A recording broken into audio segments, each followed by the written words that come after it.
levando a mensagem da cruz ao mundo.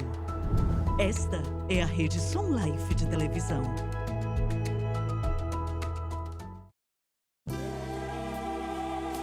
Bem-vindo a um estudo na palavra, uma série de estudos bíblicos focalizados na cruz de Cristo.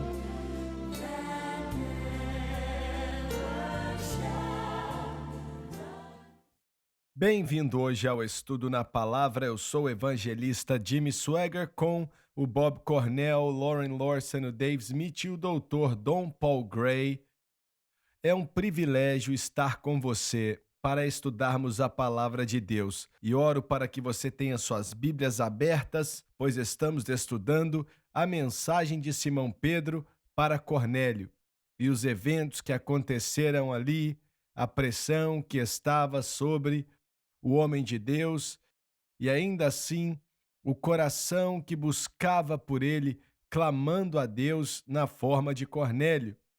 E quando você olha para o exterior da pessoa, não dá para dizer o que está acontecendo no coração e na vida deles. É impossível. Como falamos no programa passado, esse homem era alguém importante no poderoso exército de César. Ele não era um general, era um centurião. Ele estava no comando de 100 homens, mas ele era parte do regimento italiano, que só respondia para César. Mas ainda assim, Cornélio tinha fome de Deus. E aí Pedro chega até a casa desse homem, depois que um anjo falou para Cornélio mandar buscar a Pedro. Se Pedro tivesse ajustado a mensagem dele, aquilo teria sido uma tragédia muito terrível se tivesse adaptado a mensagem dele naquele dia. Mas graças a Deus ele não fez isso. Posso contar uma história que tem a ver com o que discutimos no programa passado? E quando estávamos na Europa, eu encontrei um jornal inglês ali na área de Bruxelas. E fiquei interessado, pois dizia que um pastor de uma igreja evangélica estava sendo interrogado por um bispo. Eu me assentei e li e dizia assim: dizia que um membro da igreja enviou uma carta para o bispo e disse: nosso pastor tem que ser removido do cargo dele. E isso aconteceu mais ou menos no norte de Bruxelas, ali entre Bruxelas e Amsterdã. Eu esqueci qual cidade, talvez Roterdã. Naquela área ali, eram pessoas holandesas, foi na Holanda, e tem muitas igrejas reformadas lá. Mas ela falou: o nosso pastor já não crê mais em Deus e deve ser removido. E a carta foi até o bispo e o repórter falou que eles chamaram o pastor para discutir com o pastor, para enfatizar aqui o que ele pregava no domingo. E aí, o repórter disse que o bispo ligou para ele, ouviu ele por completo, depois enviou uma carta para a congregação dizendo que vão deixar ele no púlpito, pois ele lia muito bem, pregava muito bem, ele era uma pessoa boa, e ele tem uma conversa boa com vocês no domingo. Não é necessário que ele acredite em Deus. Agora, isso está acontecendo hoje em uma igreja prestigiada perto de Antwerp. Ali na área de Antwerp, na igreja evangélica. O que tenho para dizer, irmão Swaggart, é que isso está por toda a Europa. Por toda a Europa. É sério. E a grande maioria das antigas igrejas pentecostais na Europa estão totalmente mortas. Eu visitei várias. Aí você vem para os Estados Unidos e olha para as suas presbiterianas principais e as metodistas principais também. E claro, com os católicos, isso aí é outro tipo de igreja. Mas aquelas conhecidas por serem igrejas de grandes pregadores, os metodistas, luteranos, presbiterianos, a maioria desses pregadores não estão interessados em pregar a morte, a ressurreição e o sepultamento de Cristo. Eles dão a risada da gente se nos escutarem pregando isso. Vão falar: temos muitas coisas para falar, podemos ajudar famílias, podemos ajudar os viciados em drogas e com o desmantelar da família, não precisamos voltar para um pensamento religioso sangrento. Mas, Dr. Gray, muitas dessas pessoas são muito estudados, mas não na coisa certa. Porque, vou dizer a verdade, para ser sincero, eles não conhecem a Deus. Na essência, é isso mesmo, não conhecem a Deus, nunca nasceram de novo, não sabem nada de convicção, e o que quero dizer é que eu acredito claramente que esse espírito nas igrejas do mundo atingiu o movimento pentecostal.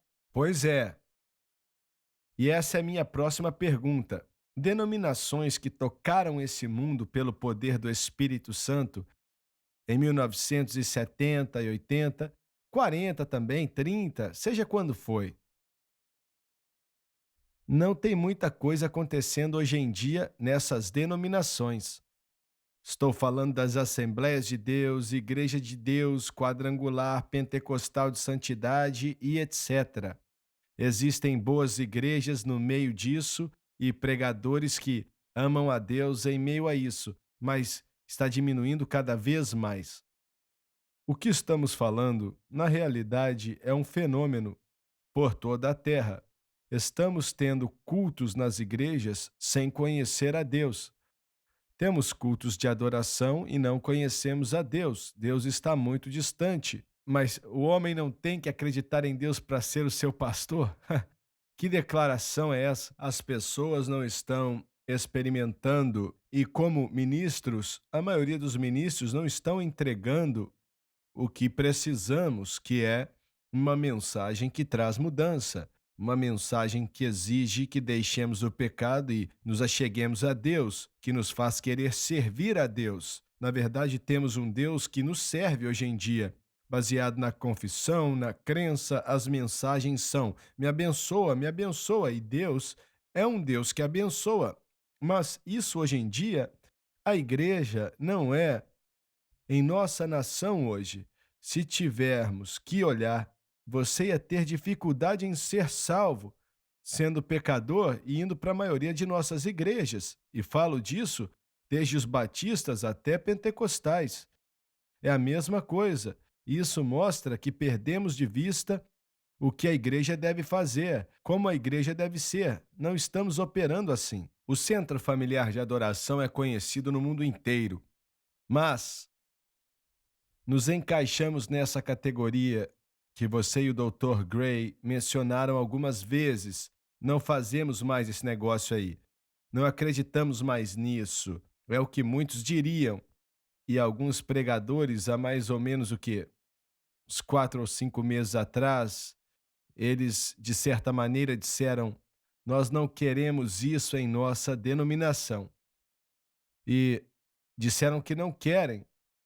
E existem muitas boas pessoas por aí, irmão Swagger, mas precisam que alguém se levante e diga: o relacionamento com Jesus Cristo é isso aqui, ó. Faz isso aqui, olha. A verdadeira adoração traz isso aqui, olha. A verdadeira adoração, músicas bíblicas fazem isso aqui. E começarem a experimentar Deus e voltar a servir a Deus. O que estou querendo dizer é não que eles estão brincando de igreja, mas isso nem descreve bem.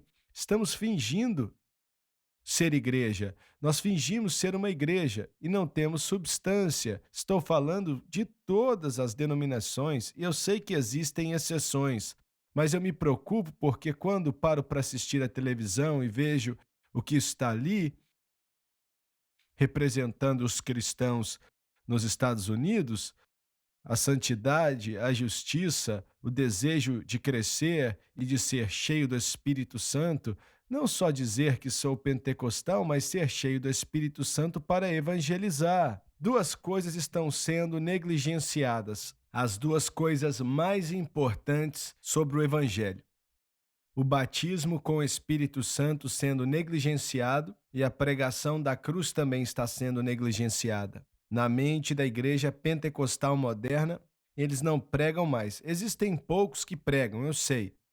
E graças a Deus por eles, mas não são muitos. O que restou? Nada. Se você não tem essas duas coisas, você não tem nada. Esse é o problema. Esse é o coração. E o coração precisa ser mudado. E somente essas duas coisas podem mudar o coração. Você pode mudar comportamento e coisas superficiais, mas não é disso que precisamos. Nós, como pregadores, nunca devemos chegar a um ponto de estar satisfeito. Acho que sempre devemos entender, Senhor, o pouco que temos de ti, e enfatizo pouco, precisamos de mais. Precisamos de mais no centro familiar de adoração, precisamos mais da unção do Espírito Santo, mais da presença de Deus, mais do poder de Deus. Precisamos disso. Agradeço a Deus pelo que temos em nossa igreja, mas não estou satisfeito com o que tenho. Eu quero mais. Quero ver Deus se mover como a maioria das pessoas nunca viram ele se mover. É o que eu quero. E acredito que essa fome e essa sede será saciada. Em 1732, Jonathan Edwards levou seu sermão, suas anotações para o púlpito, lá em Northampton, Massachusetts, e pregou. Sabemos o que aconteceu. Ele pregou, ele leu o manuscrito e ele estava com as anotações perto da sua face, pois não podia ler muito bem. A visão dele era ruim. Mas o que quero dizer, irmão Suega, é que na igreja moderna de hoje não temos esse entendimento do que é ter uma unção daquelas sobre o homem de Deus. Em uma igreja típica, eu vou dizer, temos essa unção aqui no Centro Familiar de Adoração. Concordo, mas eu quero ver mais, Dr. Gray. Precisamos de mais dela. E eu creio que mais está vindo. Mas quero dizer que, quando você estuda John Bisagno, você lembra desse nome? Da primeira batista lá de Houston? Lembra desse nome, John Bisagno? Grande pregador. O nosso tempo acabou nesse segmento. Nós voltamos já já, mas você não pode perder nem um instante. Por favor, voltamos daqui a pouco.